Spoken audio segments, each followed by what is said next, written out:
We're only 9 minutes late, so we should probably be doing good for time. Good morning, everyone. My name is Luli Castro, and I am Swiftland's Executive Director.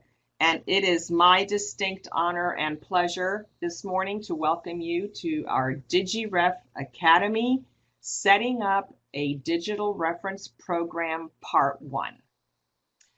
We have a wonderful learning opportunity ready for you this morning with Dr. Stephanie Rollins, and I know that personally because of my attendance in her digital reference class several years ago at the University of Alabama, so I know personally you are in for a treat. Dr. Stephanie Rollins is the Chief of Information Services at Muir S. Fairchild Research Information Center, also known as MISFRIC. She is also an adjunct digital reference professor, as I said moments ago, for the University of Alabama. She serves on both regional and state library committees, and she has 21 years of experience in academic and special libraries. She holds a BA in English from Auburn University, a master's degree in library service, and a doctorate in public administration, both from University of Alabama, collective roll tide. And therefore, please welcome Dr. Rollins and enjoy. Thank you so much. I am so delighted to be here this morning and to speak to you all about something that is very near and dear to my heart, obviously. So setting up a digital reference service for this webinar, really what I'd like to do is more talk in a conversational tone. There are a million articles out there about, the effective ways to chat, meeting your users where they are, that kind of thing. But I'd like to keep this more informal and just kind of tell you as if I were talking to you in a, we just met and you wanted to ask me, Dr. Rollins, how would you set up a digital reference service? What are some of the things that I need to look for? What are some of the questions that I need to ask? So that's going to be my approach. And if you had talked to any of my students, I believe the theory is very important. So I'm not, discounting any of the articles that are out there.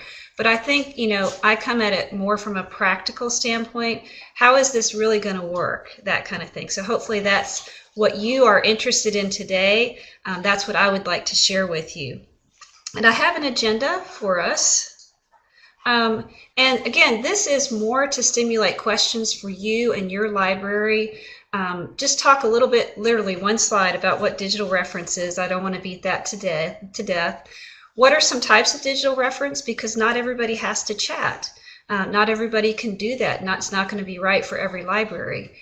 What are some of the promises and challenges of digital reference? How do you even get started? I mean, if you don't understand kind of what your library is, it's kind of hard to get started. So, who are you? Who are your people? What kind of data do you have available to help you make decisions?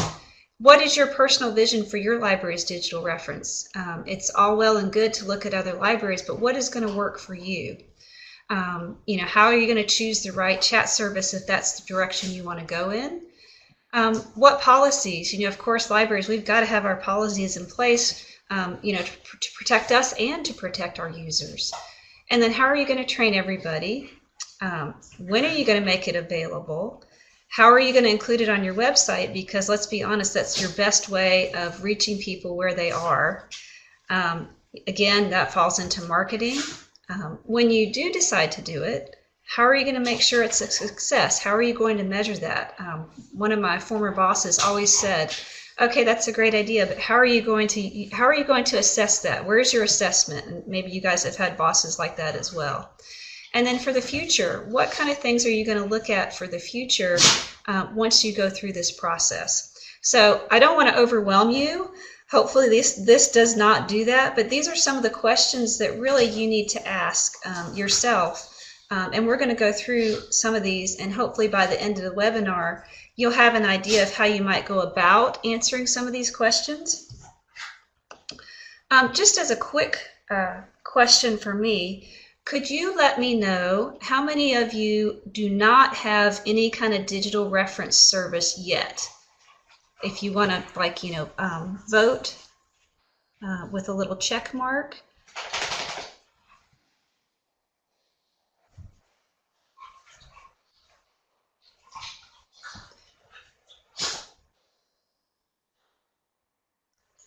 Okay, and Erin, if you could look, I can't really see how many people are saying they don't have it. If you could let me know in just a second, maybe put it in the chat box. I can't really see for some reason. But just to give you a little bit background on digital reference, I've been teaching it at SLIS for about 5 years now. And every year I make it different. I make them do different things. But I'm sorry, just one second. Sorry about that. But there's many different things that it's called. Ask a Librarian, chat reference, electronic reference. I've seen Ask Us. There's so many different things that it has been called. And what you want to make sure when you're looking at this service is to make it appeal to your users so they understand what they're getting when they look at digital reference. So just a little bit about digital reference. It came from the world of e-commerce, obviously, and a lot of times it was a web call center. I will tell you that back in the 1990s, I worked for Sears, so that's where I got my start in kind of this aspect of digital reference. And sorry, just one second. Okay, sorry about that.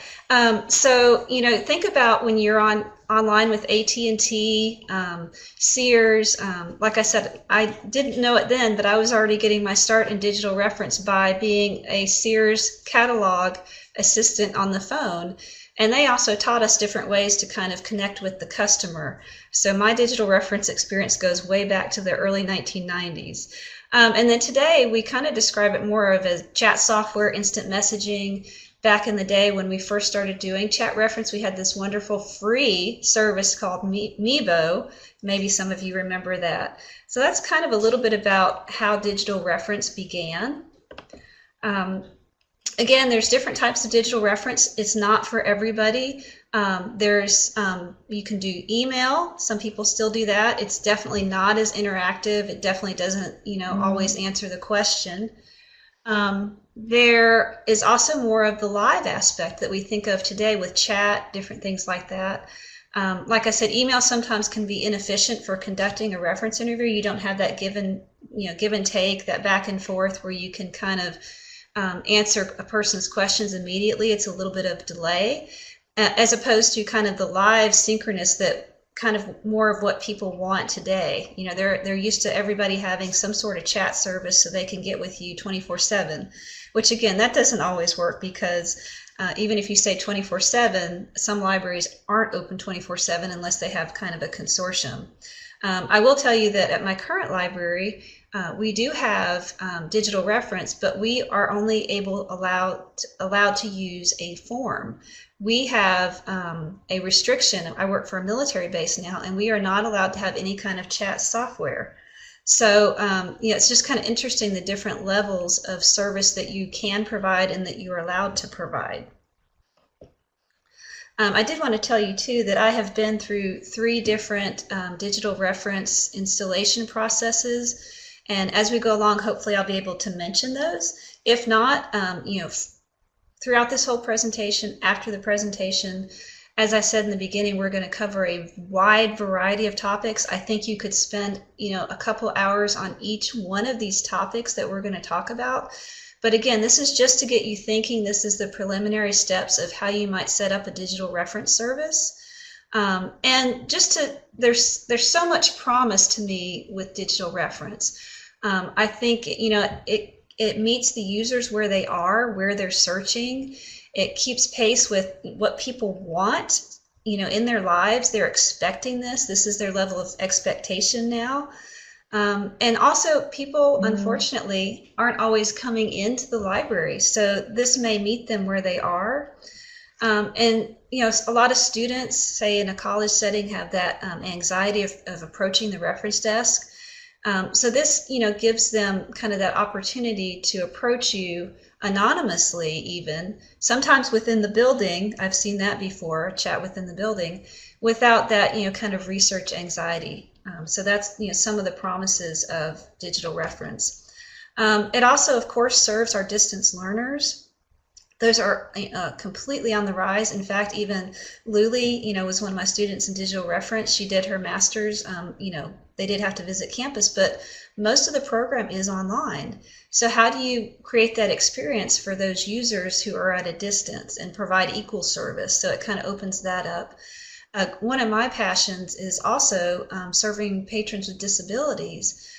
They can get on a chat service and get answers to questions without even having to come to the library. Of course, we would love for them to come to the library, but if they can't, this is another way that they can have equal access to information. They can definitely benefit from this live virtual service. And then the other thing, you can connect with children's, teenagers, and college students. It's a lot of them, that's the way they connect now. They chat, they text, different things like that. And in fact, I just this month in American Libraries saw this great article on Snapchat and how the libraries are using Snapchat to connect with their teen users. So that may be a possibility to explore as well. Again, it also highlights our skills. I think our profession is not highlighted enough in the media about what we do and how we can help the people that we serve.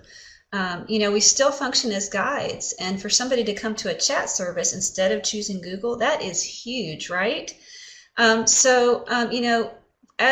the online resources become more complex, and think about our subscription services, even think about free websites, they're not always the easiest thing to use. And I just love this quote: "We are completely awesome." Justin Wright said it, and he put it in print. The other thing about digital reference is one of our biggest goals is to educate our users for lifelong learning. Depending on your interaction, there may be an opportunity to do what I call teach them to fish, which allows for visual demonstration if you have a screen sharing software, but it also, you can walk them through steps on how to search the library catalog. So when they come back to your website next time, they've learned how to do that. Now, of course, situational, it depends on the chat. You're not always going to be able to do that. But it also, again, it's a chance to build new relationships. What if that's the only interaction that person has with your library? So every successful live digital reference transaction reinforces the fact that we're really good at helping people, and that library is fantastic. So just another part of the promise of digital reference. Excuse me. Now, of course, I wouldn't be fair without telling you some of the challenges. Depending on the technology that you use, it can intimidate your staff as well as your patrons if it has a high learning curve. And we'll get more into talking about, the type of service to pick. They have come a tremendous way in the types of software now. And the other thing is, with your policies, you want to define what your new service can provide. So one of the challenges is that the patrons don't understand what it's there for. Are you going to offer genealogy research on their great-great-great-grandmother? So you need to spell out in your policies kind of what is possible. Again, sometimes if you don't have librarians or staff, because I believe staff can also do this, but they need to have excellent reference interview skills. They need to be able to talk to the, chat with the user and figure out what the... Yes. Hello? Dr. Rollins, excuse me, your microphone is, yes, your microphone is fading in and out a little bit, at least on my end. Okay. I don't know about the other participants, but you might want to adjust your microphone. Okay. Can you hear me now? I'm sorry to interrupt. No, that's okay. Can you hear me now? Okay. Yes. I don't know if anyone else is experiencing the same problem, but you are fading in and out from time to time for me. Okay. Okay, let me see. What if I just go with the computer itself? Let me just try this for a second. You guys tell me if this is any better. Okay, so I took my mic off. Is that better or worse?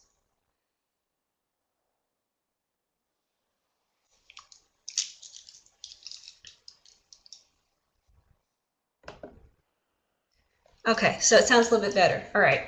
I apologize. I do have dogs, so if you hear barking, so let me see if it could just be the connection on my computer. I am so sorry. So just a couple other things about some of the challenges when you are in a chat session per se. Sometimes it's hard to determine the tone or the satisfaction because you don't have that body language, or you don't have that eye contact that you do when you are in person. So how do you replicate that in a chat window? And that's a teaser for the next part 2 of our digital reference service. So keep that in mind. We're going to talk about that. There's a time investment, of course. Do you have time to do this? And then, of course, getting buy-in, not just from administration, but also from staff. And if it's not marketed properly, of course, it can be underutilized. On the other hand, if it's a huge success, you could be overwhelmed. And then finally, again, a plug to Section 508. Is this going to work for your patrons with disabilities? So think about that. There are definitely some challenges here. So I wanted to point that out because if you're thinking about starting a digital reference service, those are some of the considerations to keep in mind.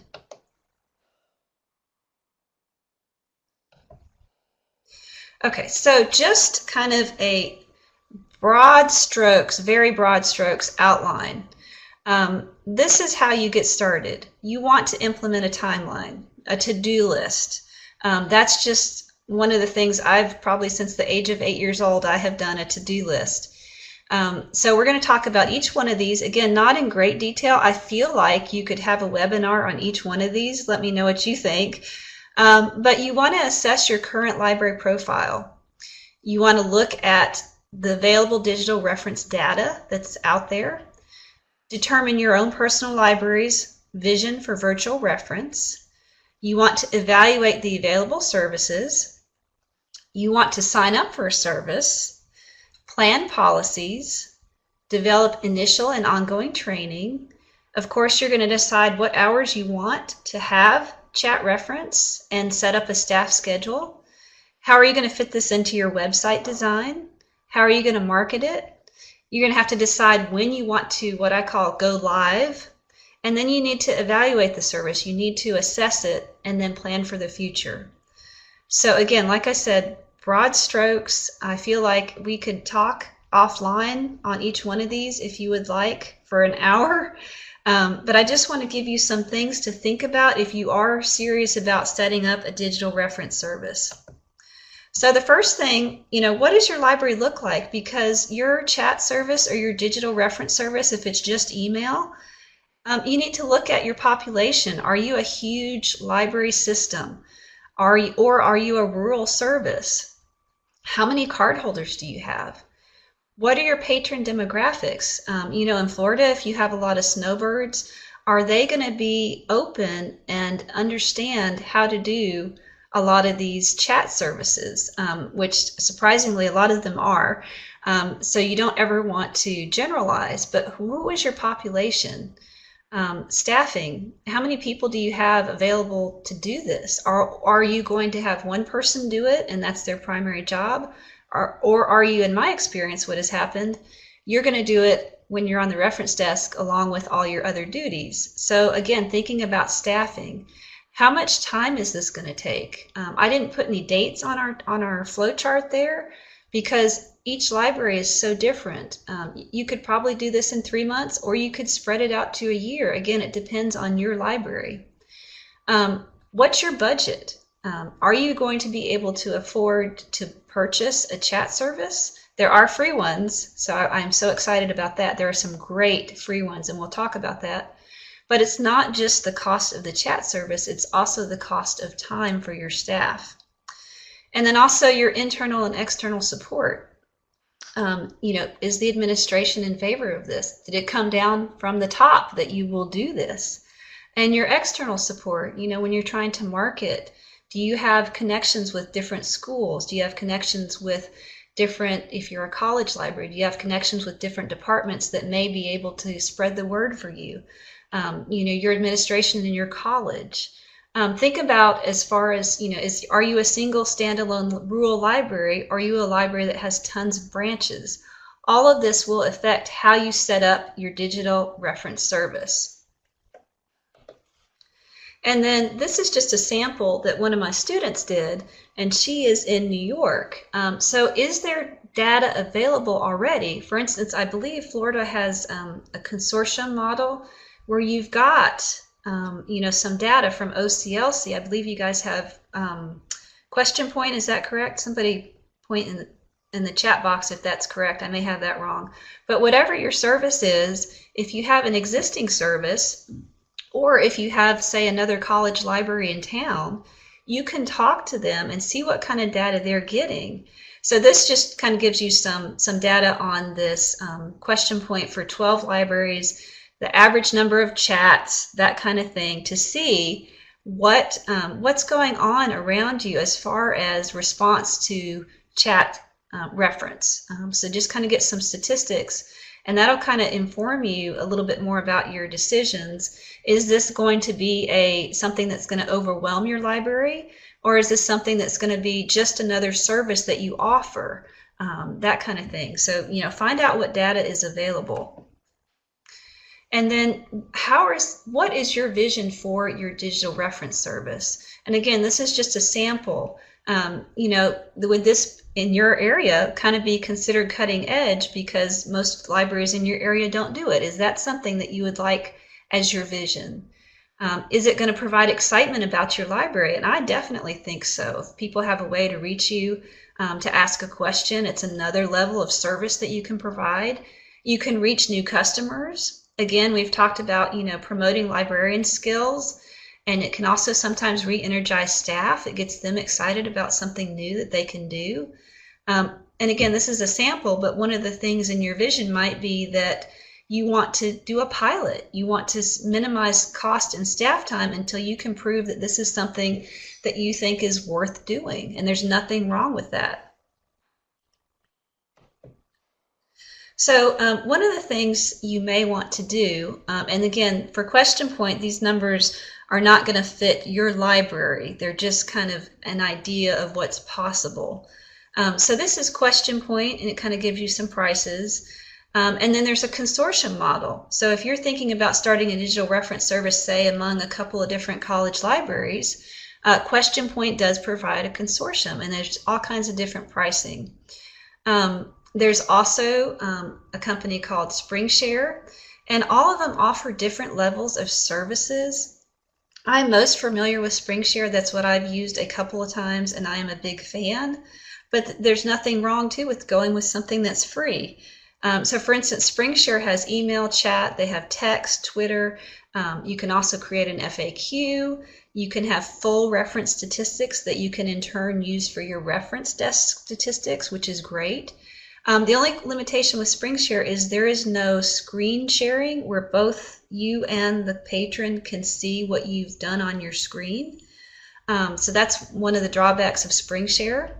There's also Library Help, which is, again, there's some pricing there. Again, they have extra costs for after hours backup staffing. So again, thinking about how you want to staff it, that may be something that interests you. There's also something called Join Me, which is strictly just kind of they are the same people that do that service where they called Log Me In, where you can get on somebody's computer. The neat thing about Join Me is you can actually share the screen together, and it's really cheap. So if you did SpringShare and you did want to do some screen sharing, you could probably do SpringShare and Join Me. It just depends on the pricing and what your budget is. Now, one of the services I absolutely love that I'm going to show you a little bit more about because it is free, and I believe in promoting free things where possible, because I would love for people to focus more on the training of the staff and the marketing than paying for a service. Now there's one called My Live Chat, and there's also one called Mozio, and they're free. Again, there's no backup staffing, but it does have unlimited logins, and you can get stats. And if you do pick something that does not have stats, you want to figure out a way to generate stats through some separate form. It's better if it's included and it's seamless, but you definitely want to have stats, because if you want this to see if this is viable, you've got to have some sort of statistics. Now, of course, you can also do chat through Facebook through the Messenger option. The limitation with that is they have to show you who they are, and a lot of people want to remain anonymous. There's also Twitter. I also mentioned Snapchat. That may be something to explore. Again, that's strictly visual. There's no statistics there. And then there's this much higher level that I've never really seen work anywhere called Second Life. And that's kind of the same thing if you've ever heard of World of Warcraft, where you actually assume this avatar and go in. That would be a high learning curve for everybody, I think. But I just mentioned that as a possibility of maybe in the future things may go that way. So just some different options. One thing I would suggest that I did not mention here is all of these companies are so very happy for you to do a trial of their services. So, for free. And so you can see, kind of what's possible with these different services. So just thinking about what kind of options, are you just going to do email? Do you want to do a live chat? Do you want to do a live chat with screen sharing? Those are all things that you want to think about as far as what kind of service provider option are you going to offer. Okay, so I've alluded to some of these things, so I'll try to quickly summarize. But what's the best choice for your library as far as a service? Is it going to be free? Is it something that you want to pay for? I would definitely advocate for an easy setup, because I would prefer that most people spend the time on the reference interview training as opposed to, oh, I have to install this or I have to install that. No downloads for the patron, absolutely. If they have to download something for your chat to work, that is a huge drawback. Something where, multiple staff can take responsibility for answering the chat reference, or, is a consortium model something that you're interested in? Does the service have co-browsing where you can show your user the screen? Or is that a good idea? Is that something that might be a drawback? Again, looking at your population, your users. And then again, are there various ways to advertise the service on your website? Is it customizable? Can you put it in a couple different places? Because as we know, users don't always come straight to your library page. They Google, and maybe they go to your catalog page. Is there a way to put the chat in different places? Again, meet your users where they are. Are there analytics and transcripts available? Again, we want to be able to practice. We want to look at past transcripts and make our service better. Does it have a typing indicator? Now, what that means, surprisingly, a lot of these different services don't tell you when someone is typing. So you're sitting there waiting for a response and nothing's happening. So a typing indicator is important. And then, is there a way for you to have somebody contact you if you're offline? Is there a backup? And then also, and this can be annoying, this proactive chat available, kind of like if you've ever been on a shopping site and then all of a sudden this chat window pops up and says, "Can I help you?" And most of the time I close those out, but sometimes they are very helpful. So is that something that you would like? Obviously they've been on EBSCO or a different page for a while. Maybe they need some help. So sometimes a proactive chat might be a feature that you're interested in. So again, just things to think about as far as what kind of service you would like. So again, focusing on some of the software features, and I could pick any one of these services. I don't, like I told you, I'm a fan of SpringShare, but any of them are great. It just depends on what's best for your library. This is really cool because what you can do here with My Live Chat is you can actually type in your website and it will show you a demo of what it might look like if it was appended to your website. So that's really kind of neat. And is it customizable? So, can you have different bubbles? Can you have different looks? Is there a template that you can use for whatever service that you pick? So, how is the chat button going to appear in the best way on your website for your users to recognize it and see it? Again, customize the setup. How do you want the chat to look? Do you want a chat form, for when you're doing a live chat? Are there options to customize that? And then, is there a way to incorporate what your patrons thought? This is a service here, and again, I'm just showing you things that you can look for when you're looking at a service. Can you have a post-chat survey so your customers can leave feedback of how the service went? And is scheduling available? I know that SpringShare has scheduling. This is the free service again. This is My Live Chat. It has scheduling. So when you decide what hours you want to staff, you can actually put hours in, and then when you're not available, there'll be a backup form, and I believe that's the next thing here. Statistics. But you can set up so that when you're not there, there's an offline service available. And statistics. Is there a way to create charts and graphs? Because again, we want to assess how our service is doing. And again, like I said, you want statistics on visitor satisfaction. The next step, again, we're trying to follow our flow chart, is you want to think about your policies. And it may be very similar to your policies for in-person reference service, but you do want to have policies. You may want to have a link somewhere on your page. Depending on how you link your chat service, either it pops up on your main page and there's a link to your policies, because you want to talk about what you will do for people and what you're not able to do. As far as universities, sometimes they only allow current students with a library barcode number to use their service, which I think is a shame, because different university libraries have different collections that may be valuable to all users. But again, that's a public policy call that you would make. Things such as behavior, obscene language, that sometimes, the librarian may need a minute or two to answers, types of questions that will be answered. And as much as I love genealogy, sometimes that is something that can't, there are certain things that obviously can't be answered in a live chat service. And there's strategies for that, and we'll talk a lot more about that next time. Again, what hours are you going to be available? Who can use it? Like I said, library card holders or everyone. And then, of course, there's so much in the news today about privacy. How are you going to handle the privacy issue? Describe how the, information is collected.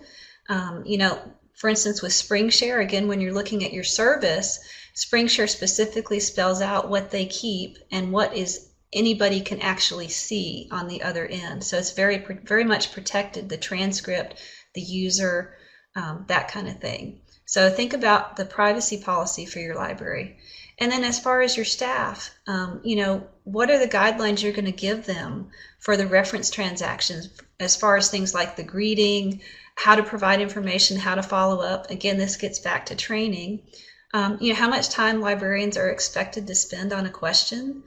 And then, providing them with the resources that they should use. What kinds of things should they have open while they're doing their chat, that kind of thing.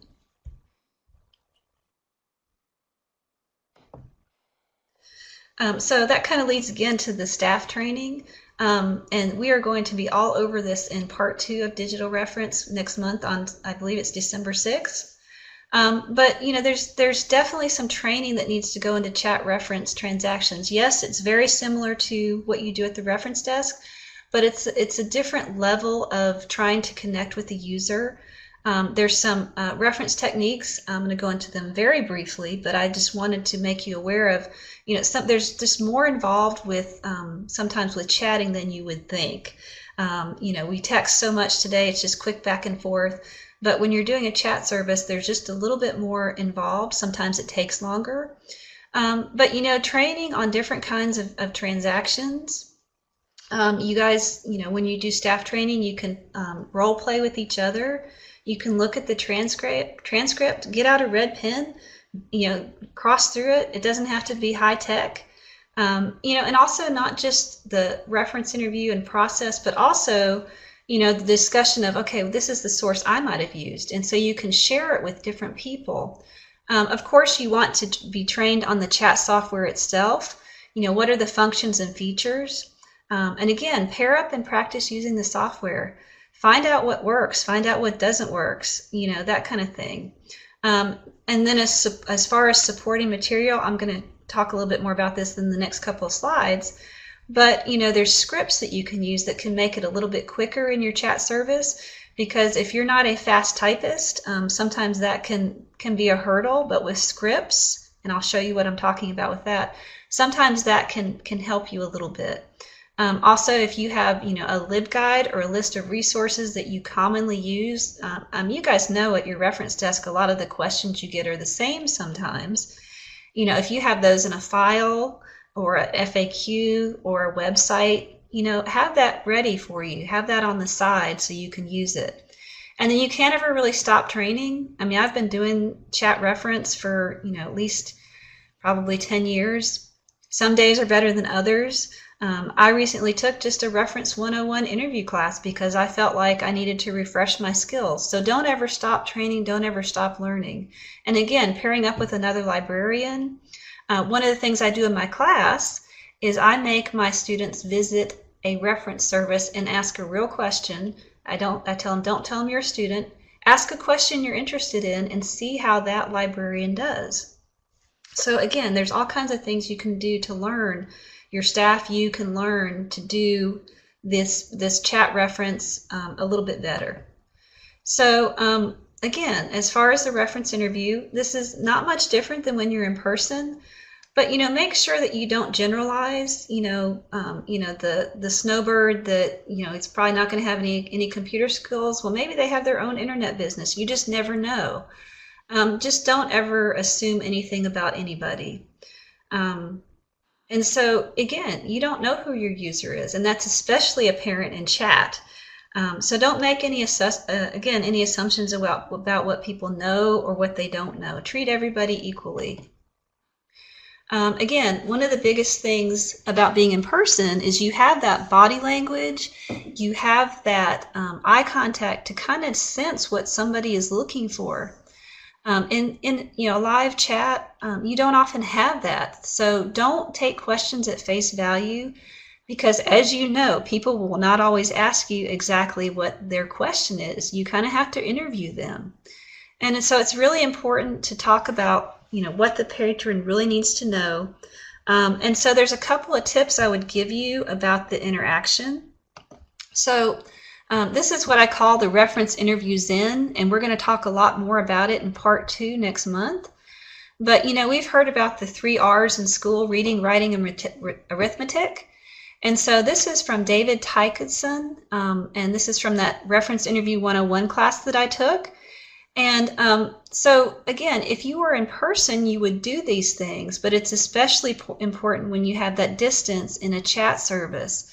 So you want to reassure the person that their question is important. They type their question and you say, okay, that's not really great. You want to say, oh, that's a great question. So you want to respond. You want to reflect on the question, and then you kind of repeat this process, through asking open-ended and closed-ended questions. And again, we'll talk a lot more about that in part 2 next month.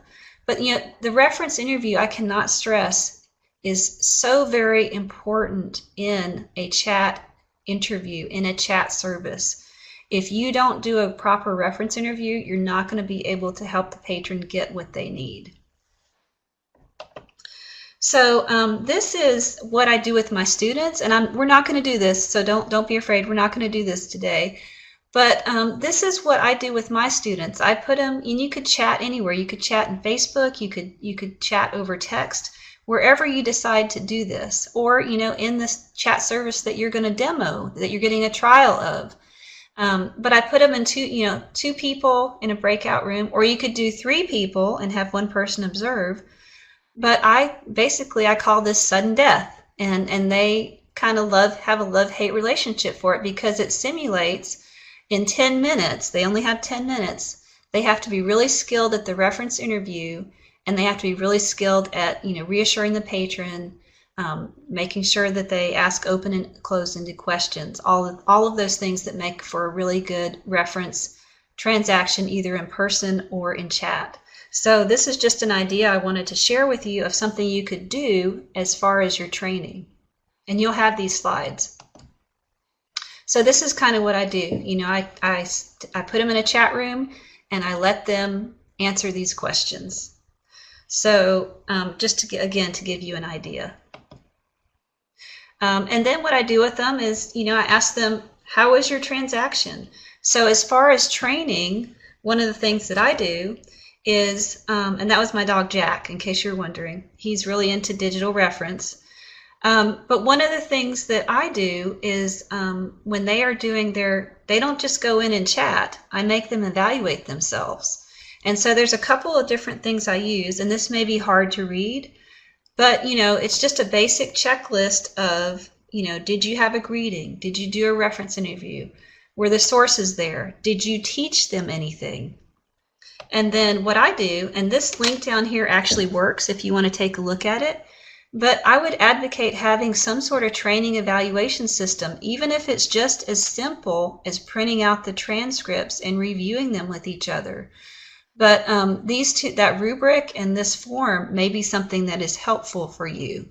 And this is something that after each chat, whoever is the customer, I make them fill that out about the librarian that they had. And when my students go and visit another library's chat service, this is what they fill out. And there's a spot even to paste the transcript.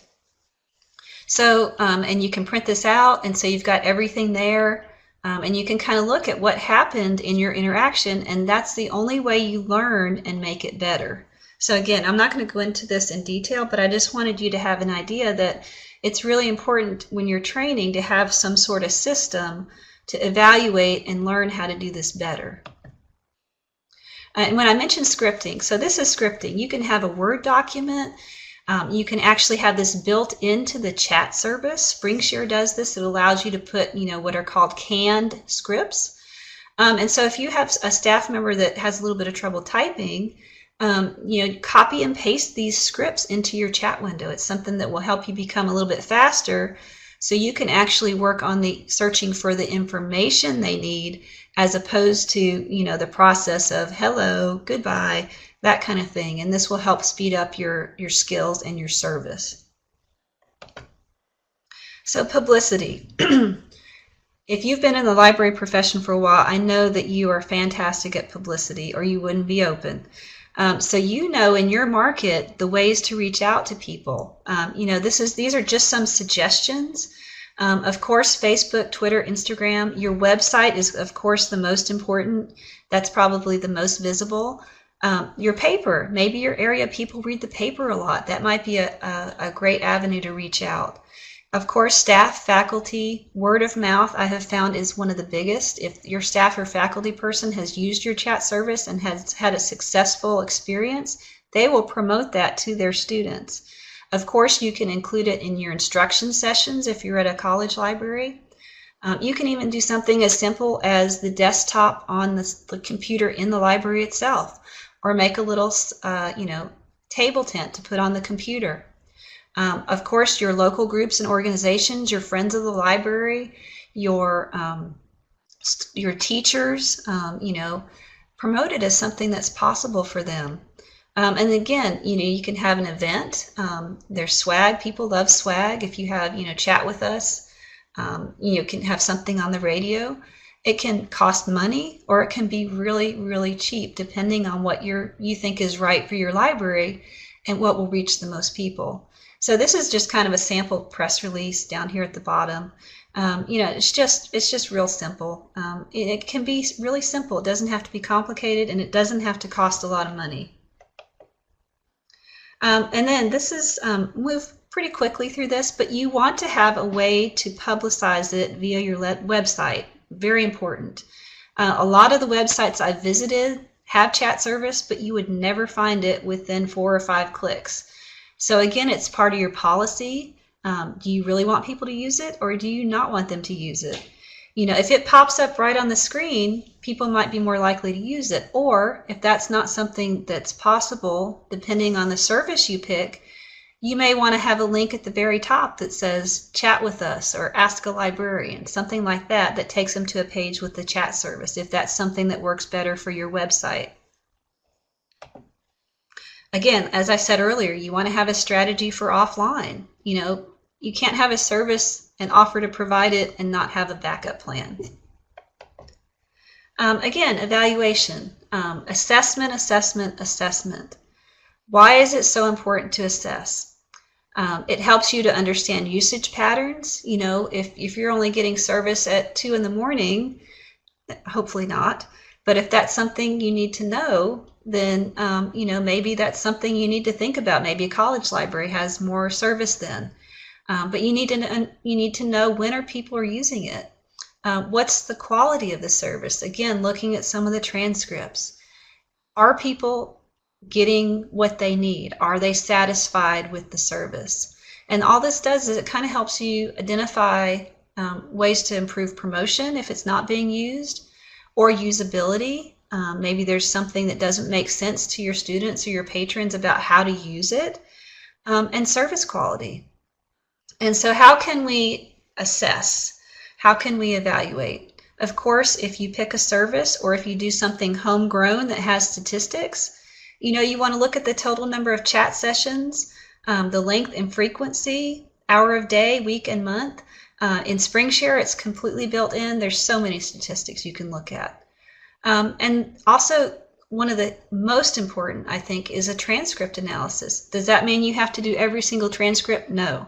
I would sample and see what type of questions. Again, if you set something up, either homegrown or through one of these chat services, that you fill out after you do a chat that talks about the type of questions, how long. Again, SpringShare does that, and some of these other services do, but you need to put feedback in about the service as well. So you know what kind of questions you're getting, how long, you know, hours, different things like that. So in addition to the service providing you statistics, it's also helpful if you put in statistics as well. And if there's an exit survey provided by your service, maybe that talks about, you know, what kind of perceptions they have. So, you know, you can do this, like I said, it can be homegrown through Google Docs. You can, again, you can publicize it. You can say, hey, we've got this many chats. So there's all kinds of things you can do to evaluate the service. And one of the things I will say is that when you're talking about libraries in general, it's very difficult to, you know, monetize the value of a chat service because it often doesn't equate to money. It's a service. And to me, it's a great service that you can use in addition with all of your other services, because you are reaching one more person. I don't know how to put a money figure on that. Some ideas for the future. Plan for the future. You know, maybe if you're doing a pilot and this goes well, maybe you start making a partnership with a couple of different libraries and forming a consortium. If you decide to do a pilot that's free, maybe you think, okay, this may work for our library. Let's look at something that's more robust, that's going to give us more statistics, that's going to give us maybe an FAQ that we can use. So again, you know, reaching out to more services. Maybe you just did your library, but maybe you can include some of the schools. Maybe you can include a senior center. And then, of course, continuous training and feedback is very important. You can't just set up the service and then run it and not evaluate. So that's all I have for today. Like I said, it's kind of been a sprint. There's so much to think about. Are there any questions? Is there anything you'd like me to go back and talk about?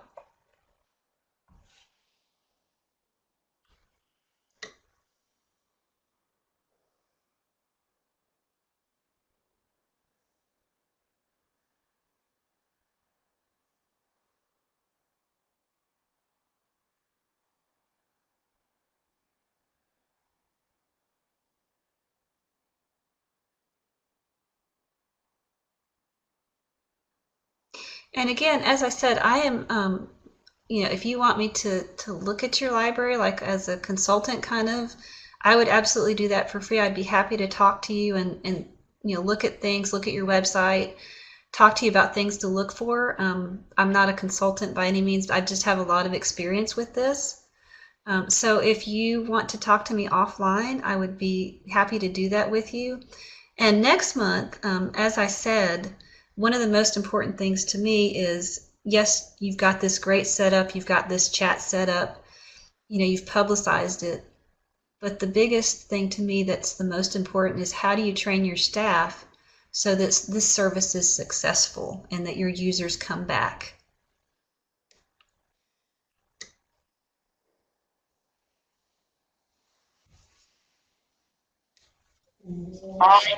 I could not agree more. While Nancy Hicks continues to type and send us a message that I think she's going to send us, I would like to thank you, Dr. Rollins, for a wonderful webinar. Some wonderful information and a sneak peek of what's coming up at her next part 2. I see that Faith, you said there's much to process. Yes, there is. It's a very important decision to make, and a lot of things to consider to make the right decision about what you're going to do with your library. So while you process those, be sure to join us on December 6th for setting up a digital reference program, how to serve our patrons effectively, which is part 2, the continuation of this journey on how to provide digital reference services. Also, for those of you that are interested, there's still time to register for this Thursday, November 17th, webinar on launching an idea from concept to crowdfunding, how to write your proposal. And on Friday the 18th, we are having When Opportunity Knocks, understanding your gifts, passions, and values. We also encourage you to look at our upcoming webinars and workshops in the months ahead up on our Swiftland continuing education page. And we hope that you're able to join us for future training opportunities. As always, feel free to keep checking our CE calendar on the website, the statewide Florida calendar, our Facebook page, our Twitter page. Nope, we don't have Snapchat. Sorry, I don't think we're going to go there.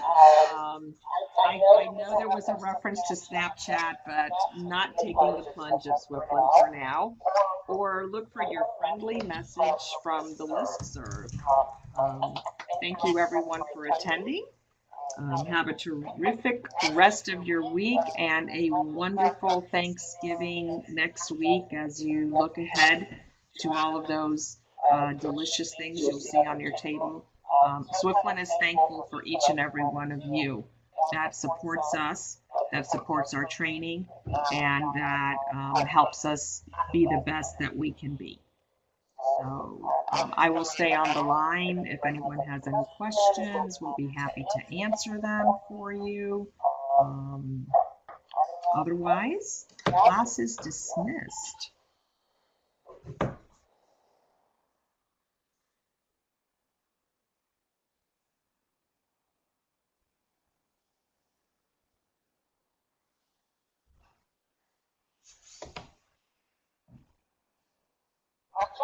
I'll just add one thing, especially before Ms. Kruger leaves. I know that there are several areas in Florida that may have lost some funding for some of those very expensive databases that you have relied on for years and years, centuries even, maybe. But I know that as you begin to lose funding, as our budgets continue to tighten and tighten, and you're expected to do more with less, I encourage you to really look at the programming that we have set up for you for Digital Reference Academy over the next months. It's going to be a webinar a month. And you look at those areas and send us your ideas for additional ones, because within these presentations that Dr. Rollins and others are going to be doing throughout the Digital Reference Academy, you'll be able to look at those areas, and we will be providing very good, credible, free resources so that you can continue to give excellent service to your patrons as you start to lose access to those very expensive databases. So that's just a sneak peek for you guys of what we're planning for you, but we're trying to react to your needs, to the way that things are happening in your libraries with the budgets. And we welcome your ideas, your requests, because it only helps us do more for you. And I will stop right there with our public service announcement.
Thank you, Nadia.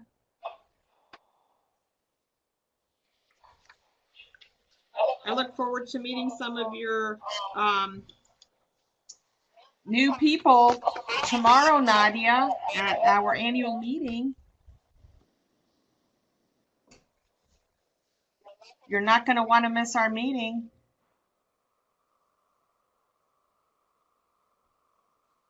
I'll give you the secret, since it's a little late for people to register and converge upon us, Nadia, but Florida's First Lady will be in attendance. Mrs. Ann Scott will be there accepting her Library Champion Award. I wish you could come too, Dr. Rollins. You'll be back.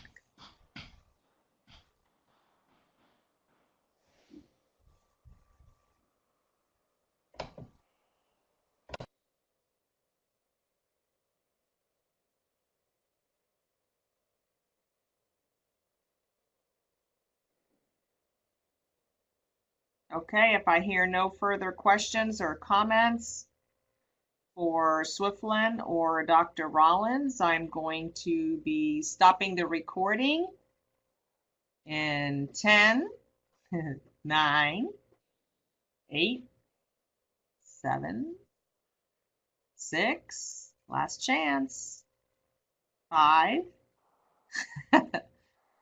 4, 3, 2, 1. Okay, I'm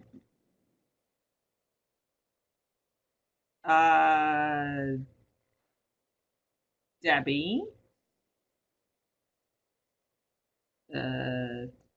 cryptic.